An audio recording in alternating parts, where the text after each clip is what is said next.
Jane Hampshire. I'm here with Politics TV at the Scooter Libby trial. I blog for FireDogLake.com and for the Huffington Post. And I'm Arianna Huffington, and I'm delighted to be here with Jane and... with Swopa from NeedleNose.com and FireDog Lake. We had a great time today. It was interesting. It started out with the continuation of the Scooter Libby tapes.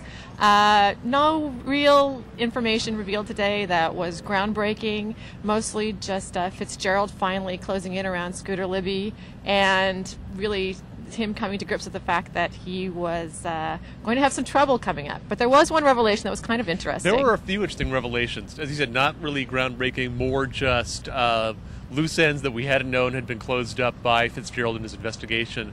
One involved the National Intelligence Estimate, which we'd already heard about leaking, done by Scooter Libby, perhaps authorized by the president, perhaps not, to David Sanger of the New York Times and Judith Miller. Well, today we found out that Paul Wolfowitz was involved in leaking it to the Wall Street Journal in an editorial published on July 17, 2003. And the editorial actually said, quote, "This information does not come from the White House," which teaches us something that perhaps we already knew about both the Wall Street Journal editorial page and about the Bush White House. Well, the big news of the day was Tim Russert coming in to testify. The prosecution's whole case really rests on Russert and his claim that he, in fact, did not tell Scooter Libby about Valerie Plame's identity. And it was a grand irony that Arianna Huffington happened to be here today because she's been doing Russert Watch, I think, pretty much ever since the Huffington Post started. Arianna, what would you say was the most interesting thing to come out of this? The most interesting thing was the fact that Tim Russert revealed that he had actually told the FBI agent who first approached him in November 2003 about his conversation with Scooter Libby.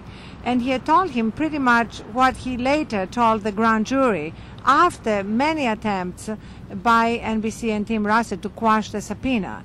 So the question is, why, since he had already told the FBI agent about the conversation, did they fight so hard to squash the subpoena? And it becomes all the more interesting when you look at the paragraphs 5 and 6 that Jeffrey Wells kept referring to, which have this incredibly pompous, grandiose language about the principle of confidentiality, not just the confidentiality of the conversation, but even not releasing that the conversation had ever taken place or with whom.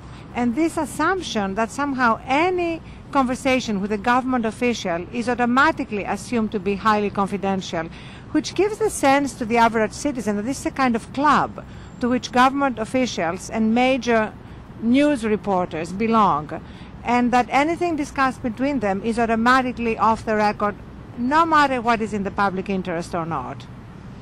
Wouldn't you say that Russert's credibility was on the line here? Last week he had Kathy Martin stating that the vice president felt that it was okay to send anybody on to meet the press because they could control the message. And also Russert, claiming, actually having been very silent for a long time, stoking a lot of speculation that he wasn't actually being upfront about what his involvement with the case was. And with today's revelation, I think everybody was really shocked sitting there in the media room. It became known that, in fact, he hadn't been. And we have on the Huffington Post the timeline of all the opportunities that Tim Russert had to come clean with his public, and he had not done so. And that was also the question of kind of the aesthetics of his testimony. He was really quiet, really almost as if he was having real difficulty expressing himself. And when you think that what was being done to him was exactly what he tries to do every Sunday, putting up quotes and asking his guests to respond to, you're wondering why was that so difficult? Well, and also when Russert had responded to, when Patrick Fitzgerald had responded to Russert's attempt to quash the subpoena, Fitzgerald had noted in one of the footnotes that everything Russert was claiming he would never do to Scooter Libby, he had done with absolutely no problem to Richard Clark, pretty much at the behest of the administration. So there's some real inconsistencies here, and I think that, Russert's silence on this subject should be coming to an end. He really does owe it as a journalist to the public to come out and kind of explain his whole participation in this, wouldn't you say? Yes, and I'm kind of interested in trying to guess, that's all we can do, how the jury was hearing all that. Because there was definitely a real hypocrisy in the contrast between the language used in the plea to quash the subpoena and the ease with which Russert unloaded himself as soon as the FBI agent called him without saying, let me talk to Libby, let me talk to my lawyer, let me talk to NBC. There was the other interesting moment when he was asked whether he had told Shapiro, who was the head of NBC News, that he had already talked to the FBI agent, and he said he could not remember. And he was asked then whether, in general, in principle, as a matter of practice, he would have been expected to tell Neil Shapiro, and he said he could not remember. So that is also something which was a contradiction. Since he and Neil Shapiro were so close, why wouldn't he tell him that he had already talked to the FBI agent, and why wasn't that fact included in the plea to quash the subpoena?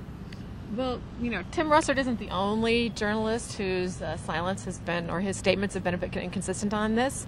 Andrea Mitchell and Jill Abramson of the New York Times have both been subpoenaed and are trying to quash those subpoenas. And Swopa, I think we're going to start tomorrow with hearing about that. What do you think? Patrick Fitzgerald actually hinted himself that the defense intended to call several journalists as their defense witnesses. He mentioned the names of Pincus, Walter Pincus of the Washington Post, David Sanger of the New York Times, Evan Thomas of Newsweek.